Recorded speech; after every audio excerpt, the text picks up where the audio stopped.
বললেন, এ আমার খলিল, আপনি এবার হিজরত করেন। হযরত ইব্রাহিম আলাইহিস সালাম উনি যে এতদিন দিনের দাওয়াত দিলেন, এতদিন উনি এক আল্লাহ তাআলার দাওয়াত দিলেন, এই দাওয়াতের মধ্যে একজন ব্যক্তি ইসলাম গ্রহণ করেছেন। কয়জন ব্যক্তি ভাই? একজন ব্যক্তি ইসলাম গ্রহণ করেছেন। উনি ছিলেন হযরত ইব্রাহিম আলাইহিস সালামের ভাতিজা, কেউ কেউ বলেছেন ভাগিনা, হযরত লূত আলাইহিস সালাম। উনি লূত আলাইহিস সালামকে নিয়ে রওনা দিলেন ফিলিস্তিনের উদ্দেশ্যে। ফিলিস্তিনের উদ্দেশ্যে যখন রওনা দিলেন, রওনা দেওয়ার পরে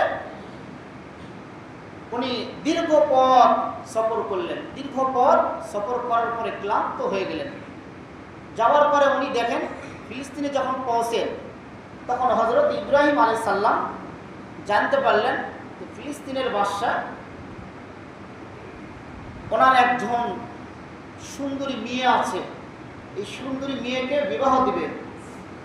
তো উনি দেশ দুরন্ত ঘোষণা করে দিয়েছে যে আমার মেয়েকে আমি বিবাহ দেব, যারা বিবাহ করতে ইচ্ছুক তারা আমার বাড়ির আঙ্গিনায় আসবে, আমার মেয়ে যাকে পছন্দ করবে তার সাথে আমি আমার মেয়েকে বিবাহ দিব এবং আমার এই ধন দৌলতের অর্ধেক আমি আমার জামাইকে দিয়ে দিব।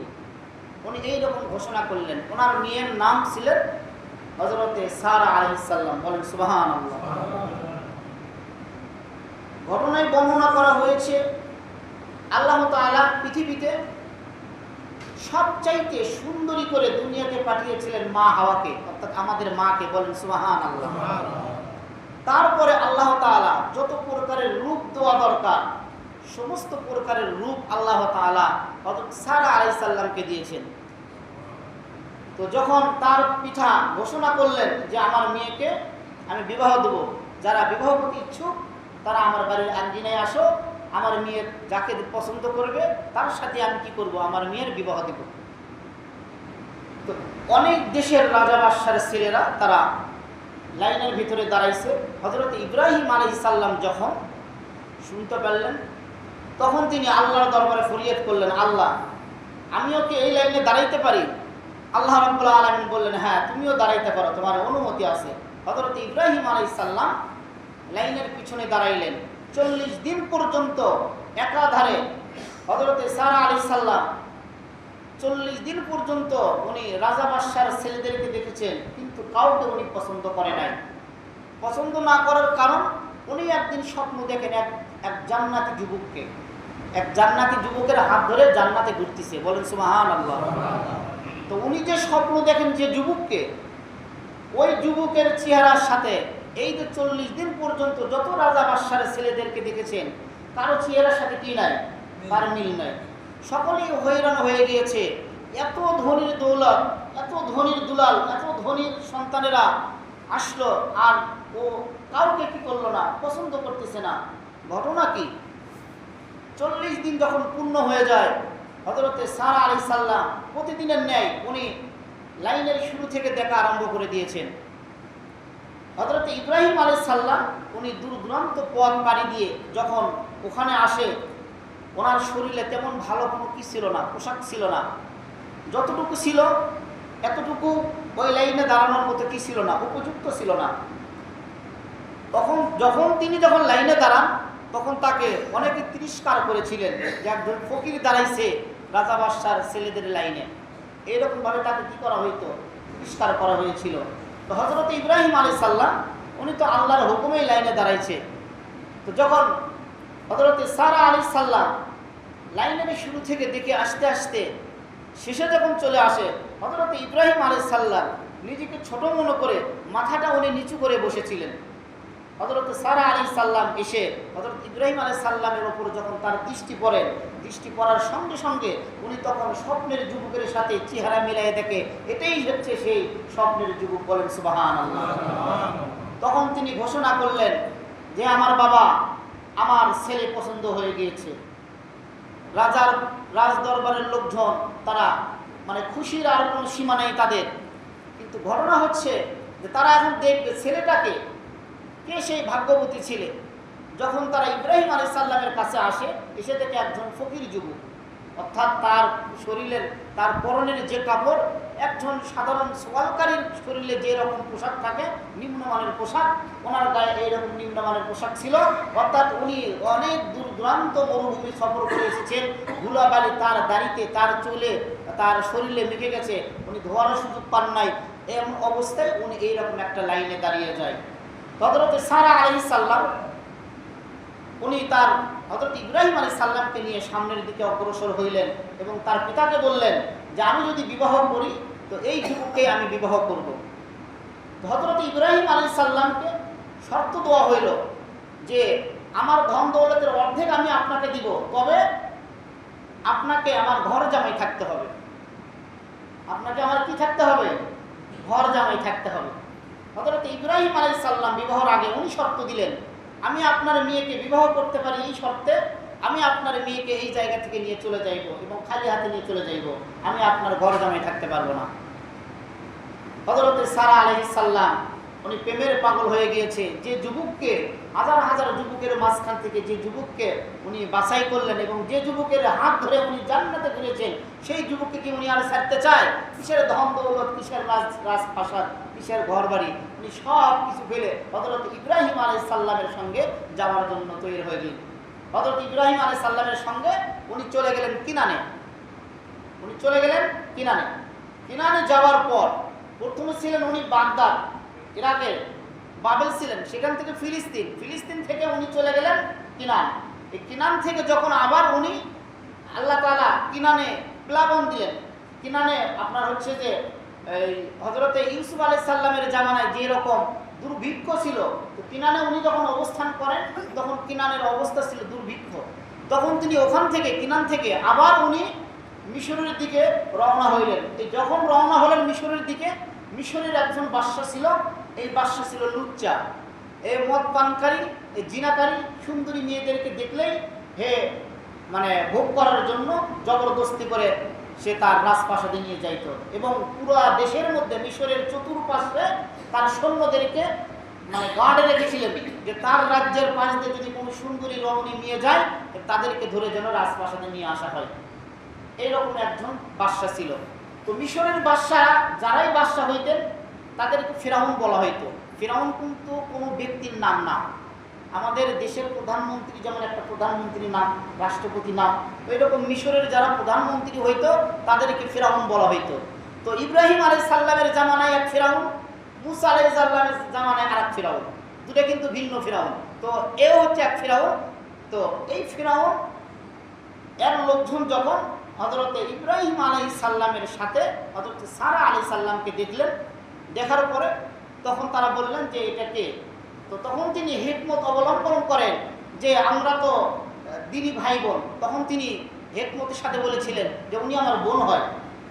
ইব্রাহিম আলাইহিস সালাম আবার এটা জানতো যে যদি ভাইয়ের সাথে বোন থাকে তাহলে সেই বোনকে তারা মানে ইজ্জতহানি করার কি করে না, এরকম অসম্মানী কাজে তারা লিপ্ত হয় না যদি ভাইয়ের সাথে বোন থাকে।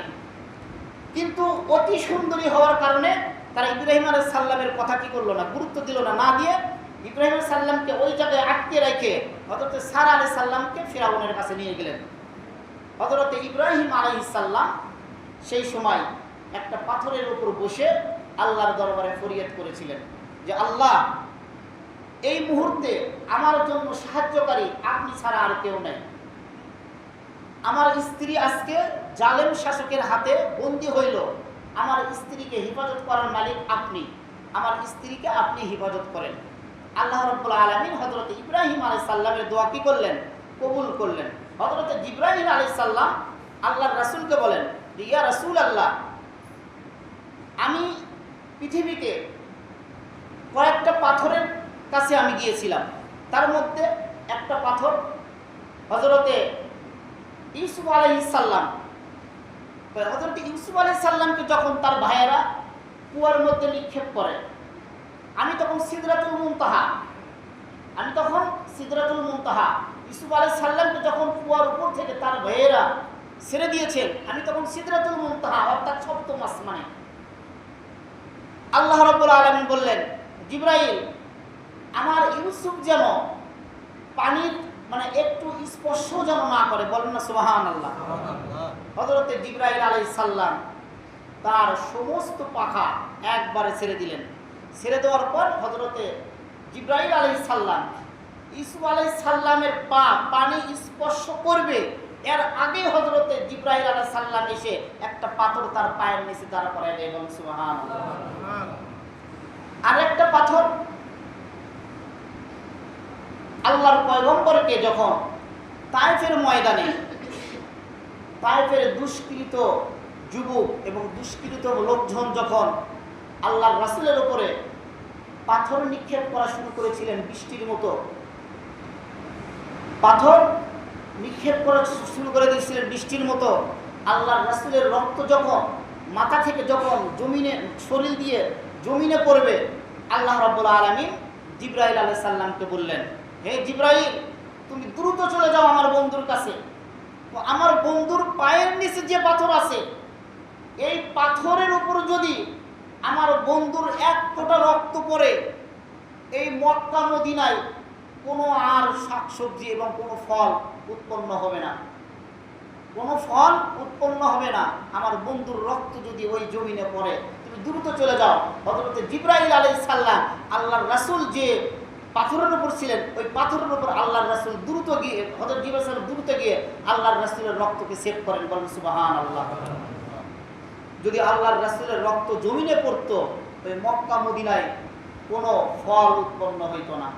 তো হযরতে জিবরাইল আলাইহিস সালাম ওই পাথরের কাছেও গিয়েছিলেন, যে পাথরের উপরে হযরতে ইব্রাহিম আলাইহিস সালাম দোয়া করেন। তো হযরত ইব্রাহিম সাল্লাম যখন দোয়া করলেন, আল্লাহ রাব্বুল আলামিন হযরত ইব্রাহিম আলাইহিস সালামের দোয়া কি করলেন? কবুল করে নিলেন। হযরত ইব্রাহিম আলাইহিস সালাম আল্লাহ রাব্বুল আলামিনের দরবারে দোয়া করলেন, আল্লাহ, এই জালেম বাদশা আমার স্ত্রীকে বন্দী করে নিয়ে চলে গেছে। আল্লাহ, এই জালেম বাদশার সাথে মোকাবেলা করার মতো ক্ষমতা আমার নাই। আমাকে সাহায্যকারী একমাত্র আপনি আল্লাহ, আপনি ছাড়া আমাকে আর কেউ সাহায্য করতে পারবে না। হযরত ইব্রাহিম আলাইহিস সালাম যখন আল্লাহ রাব্বুল আলামিনের দরবারে দোয়া করলেন, আল্লাহ রাব্বুল আলামিন হযরত ইব্রাহিম আলাইহিস সালামের দোয়া কবুল করলেন। এবার হযরত ইব্রাহিম আলাইহিস সালামকে আল্লাহ রাব্বুল আলামিন বললেন, হে আমার বন্ধু, আপনি ওই রাজপ্রাসাদের দিকে তাকায়া থাকেন। আল্লাহ রাব্বুল আলামিন ওই ফিরাউনের রাজ দরবারের এবং তার গোপন কামরার দৃশ্যগুলো হযরত ইব্রাহিম আলাইহিস সালামের সামনে আল্লাহ তাআলা স্ক্রিনের মতো উপস্থাপন করেন। বলুন সুবহানাল্লাহ। হযরত ইব্রাহিম আলাইহিস সালাম যাতে করে তার স্ত্রীর সাথে কি ভিতরে কি আচরণ হইতেছে, ফিরাউন তার বিবিকে কি ধরনের আচরণ করতেছে, তার বিবির উপর তার যেন কোনো প্রকারের খারাপ ধারণা না আসে, এই জন্য হযরত ইব্রাহিম আলাইহিস সালামকে আল্লাহ রাব্বুল আলামিন ওই ফিরাউনের বিশেষ কামরার সব কিছু উপস্থাপন করেন।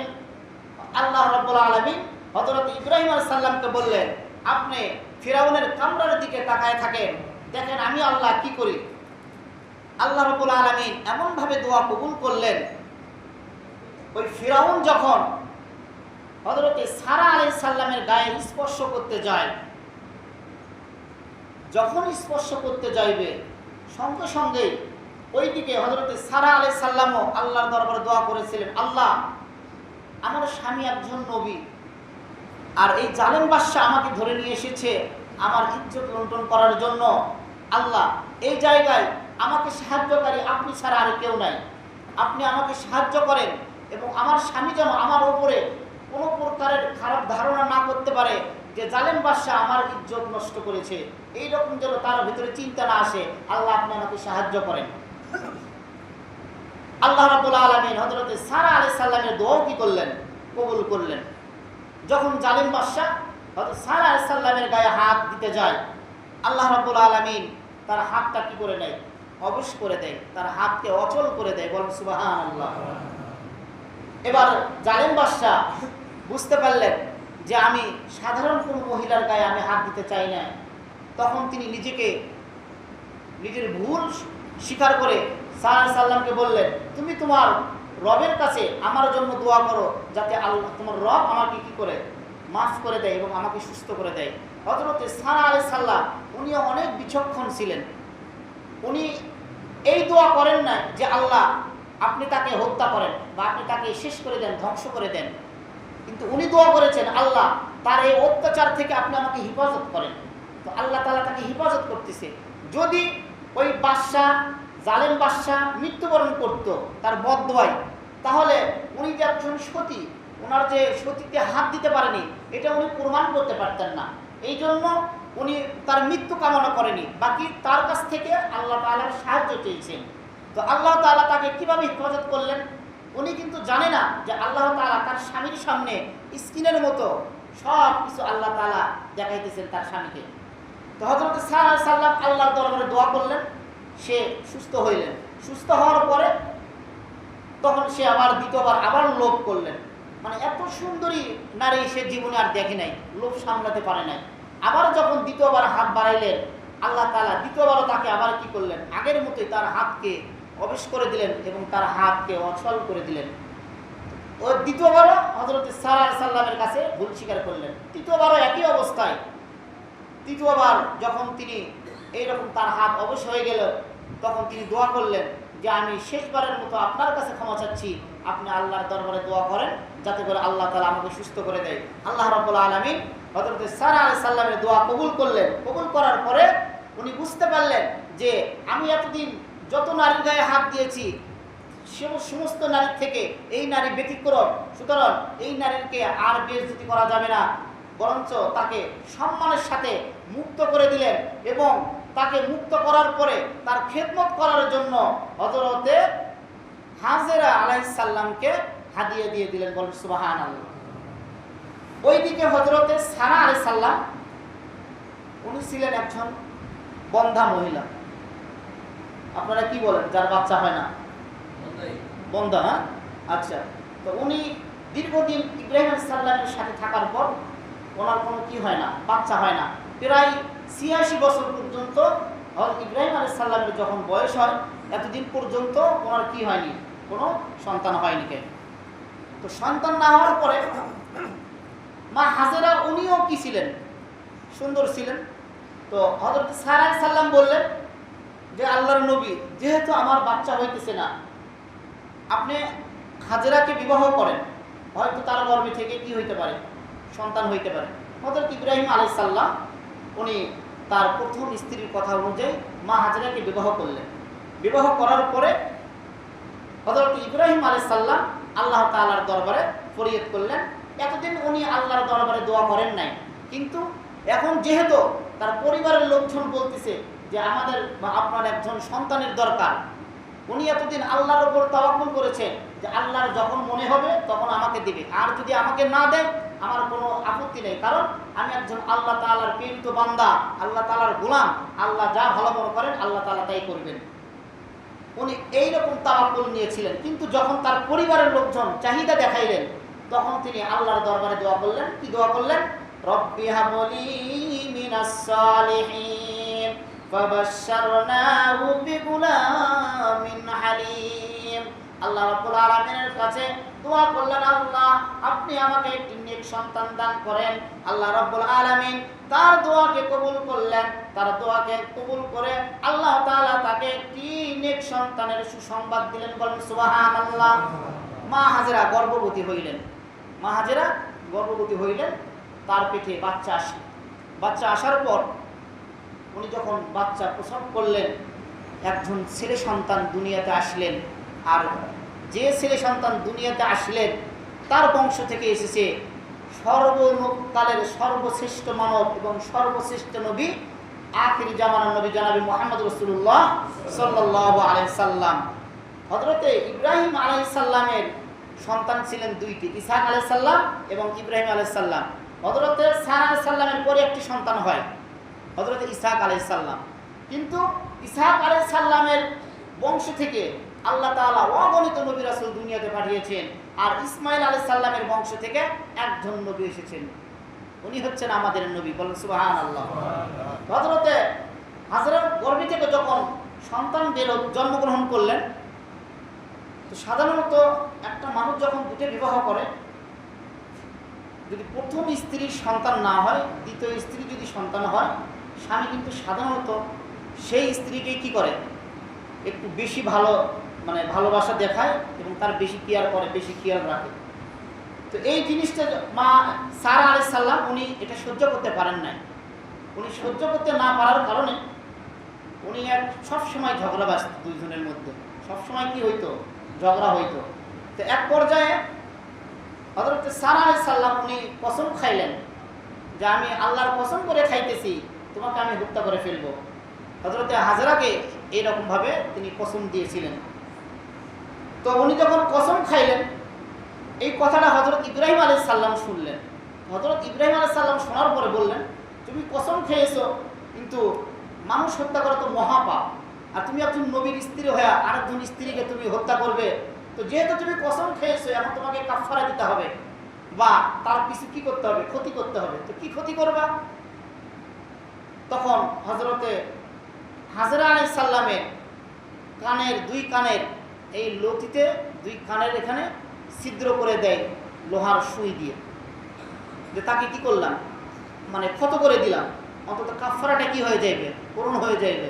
তো হযরতে সারা আলাইহিস সালামের যখন দুই কান ছিদ্র করে দিলেন, প্রথমে এক কানে দিলেন, এক কানে দেওয়ার পরে দেখে যে এক কানে তো খারাপ লাগে দেখতে, দুই কানেই দিয়ে দিলেন। দুই কানে দেওয়ার পরে দেখে জায়গাটা ফুঁকো হয়ে আছে। তো হযরত ইব্রাহিম সাল্লাম বললেন, জায়গাটা ফুঁকো হয়ে আছে, দেখতে খারাপ লাগতেছে, ওখানে একটা কি দেওয়া হোক, একটা রিং দেওয়া হোক। তো যখন কানের রিং পরাই দিছে, তখন মা হাজরাকে আরো সুন্দর লাগছে, বলেন সুবহানাল্লাহ। হযরত ইব্রাহিম আলাইহিস সালাম এইরকম ভাবে তাকে আরো বেশি ভালোবাসতে আরম্ভ করলেন এবং তাকে সময় দিতে লাগলেন। এবং তার কাছ থেকে যেহেতু একটা সন্তান হয়েছে, তো যখন তাদের মধ্যে এরকম ঝগড়া সব সময় লেগে থাকতো, এবার আল্লাহ রাব্বুল আলামিন হযরত ইব্রাহিম আলাইহিস সালামকে বললেন, হে আমার খলিল, আপনি এবার আপনার সন্তানকে পেয়ে আমাকে ভুলে গেলেন না, আমাকে আপনার অন্তরে রেখেছে, আমি একটু আপনাকে পরীক্ষা করতে চাই, আমি একটু আপনাকে কি করতে চাই, পরীক্ষা করতে চাই। হযরতে ইব্রাহিম আলাইহিস সালামকে আল্লাহ তাআলা পরীক্ষা করার জন্য কি করলেন, আদরের সন্তান এবং আদরের স্ত্রীকে জনমানবহীন এক মরুভূমিতে রেখে আসার আল্লাহ তাআলার পক্ষ হইতে হুকুম হইলেন।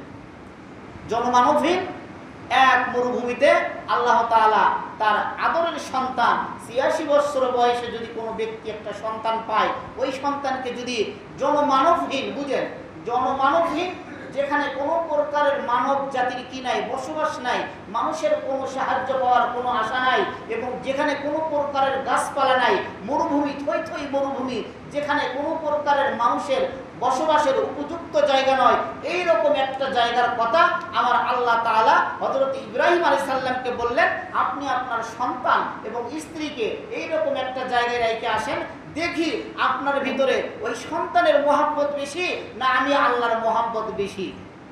আল্লাহ তাআলা হযরত ইব্রাহিম আলাইহিস সালামকে, আমি আগেই বলেছিলাম, হযরত ইব্রাহিম আলাইহিস সালামকে যেরকম পরীক্ষা করেছেন, কঠিন থেকে কঠিন পরীক্ষা, এইরকম পরীক্ষা আল্লাহ তাআলা অন্য কোনো নবী রাসূলকে করেন নাই। আমাদের নবী অনেক কষ্ট করেছেন, কিন্তু ইব্রাহিম আলাইহিস সালামকে আল্লাহ তাআলা এমন এমন পরীক্ষা করেছেন যে এরকম পরীক্ষা অন্য নবী রাসূলকে আল্লাহ তাআলা করেন নাই। দেখেন, কোনো বাচ্চাকে এইরকম ভাবে জনমানবহীন একটা জায়গায়, কোনো মানুষ নাই, কোনো সাহায্য পাওয়ার সুযোগ নাই, খাওয়া নাই, গাছ নাই, পানি নাই, এইরকম একটা উত্তপ্ত মরুভূমির মধ্যে কোনো মানুষ, কোনো জ্ঞান এবং মানুষ তার স্ত্রী সন্তানকে রেখে আসার সাহস করতে পারবে? রেখে আসার সাহস করতে পারবে না। কিন্তু আল্লাহ তাআলার যখন হুকুম হয়েছে, ওনার অন্তরে বিশ্বাস আছে, যেহেতু আমার আল্লাহ তাআলা হুকুম দিয়েছেন, সুতরাং আমার আল্লাহ তাআলা যেহেতু হুকুম দিয়েছেন, আমার আল্লাহ তাআলাই আমার স্ত্রী সন্তানকে হেফাজত করবেন, বলেন সুবহানাল্লাহ।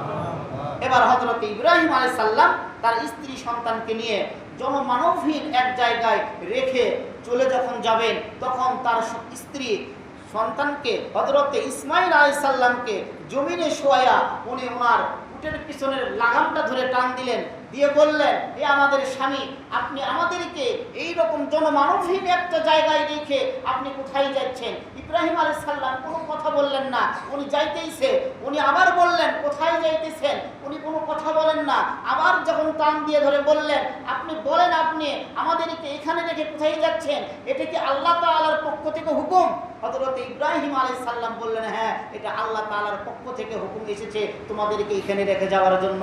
হযরত হাজরা আলাইহিস সালাম তখন তিনি বুঝতে পারলেন যেহেতু আল্লাহ তাআলা তার নবীকে বলেছেন তার সন্তান স্ত্রীকে কুরবানি দেওয়ার জন্য, সুতরাং উনি আল্লাহর ভালোবাসায় প্রাধান্য দিয়ে উনি ওনার স্ত্রী সন্তানকে কুরবানি দিয়ে চলে যাচ্ছে। যেহেতু আল্লাহ তাআলার হুকুম হয়েছে, সুতরাং ওই আল্লাহ তাআলাই আমাদের একটা ব্যবস্থা করে দিবেন। বলুন সুবহানাল্লাহ। এই রকম তাওয়াক্কুল নিয়ে যেমন স্বামী তেমন স্ত্রী, যখন স্বামীর কথার অবাধ্য হইলেন না, যখন বললেন আল্লাহর হুকুম নাকি, যখন তিনি জানতে পারলেন যে আল্লাহর হুকুম, তখন তিনি আর কোনো প্রকারের আওয়াজ করলেন না, উনি ওখানেই থেমে গেলেন, স্বামীকে বিদায় দিলেন। তখন সন্তানকে নিয়ে এক উত্তপ্ত মরুভূমির মধ্যে উনি সন্তানের চেহারার দিকে তাকায় দুনিয়ার সমস্ত কষ্ট উনি ভুলে গেলেন এবং উনি সন্তানকে যত্ন করা আরম্ভ করে দিলেন। এক পর্যায়ে যখন তাদের কাছে খাবার শেষ হয়ে যায় এবং পানি শেষ হয়ে যায়, পানি শেষ হওয়ার কারণে উত্তপ্ত বালুর মধ্যে থাকার কারণে তার অটোমেটিক তার শরীরে শুকিয়ে গেছে, মা হাজরার শরীরের পানি শুকিয়ে গেছে, তার স্তনে আর দুধ নাই, বাচ্চা খাইতে পারতেছে না, থলির ভিতরে কোনো পানি নাই। ইসমাইল আলাইহিস সালাম পানির জন্য কান্না করতেছে, তার জিহ্বাটা মুখটা ছটছট করে লড়াইতেছে। মা হাজরা আলাইহিস সালাম তখন ওখান থেকে মরুভূমির মধ্যে এই জায়গায় থেকে যখন আপনি এই পাকা রাস্তা দিয়ে তাকায় দেখবেন, রাস্তার মধ্যে মনে হয় পানি এইরকম ঢেউ খাইতেছে। ঠিক উত্তপ্ত চরের মধ্যে যখন আপনি পথ চলবেন, তখন বালুতে দেখতে পারবেন রোদের বেলায় বালুর মধ্যে মনে হয় পানি এইরকম কি খাইতেছে, ঢেউ খাইতেছে। মা হাজরা যখন ওই উত্তপ্ত মরুভূমির মধ্যে যখন দেখলেন যে মনে হয় দূরে কোথাও পানি পাবো, পানির জন্য উনি তখন দৌড়াতেছিলেন। ওখান থেকে আবার দৌড়ে আরেক পাহাড়ে যায়, ওখান থেকে দৌড়ে আরেক পাহাড়ে যায়। আমার আল্লাহ তাআলা তার এই দৌড়ানকে এত পছন্দ করেছেন, এত ভালোবেসেছেন, আল্লাহ তাআলা সঙ্গে সঙ্গে কোরআনের আয়াত নাজিল করলেন, ইন্নাস সাফা ওয়াল মারওয়াতা মিন শাআইরিল্লাহ। বলুন সুবহানাল্লাহ।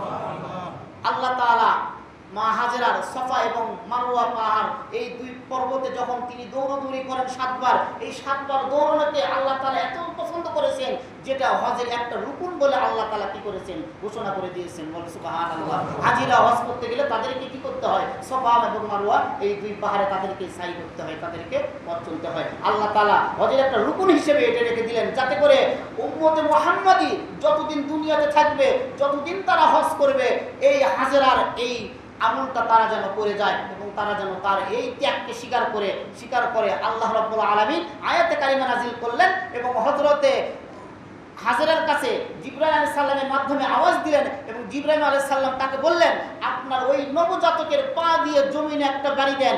যখন তার সন্তানের পা দিয়ে একটা আঘাত করলেন, আল্লাহ তাআলা সুস্বাদুময় পানি উৎপন্ন করা শুরু করে দিলেন। বলুন সুবহানাল্লাহ। ইনশাআল্লাহ আগের জুমায় বাকি ঘটনা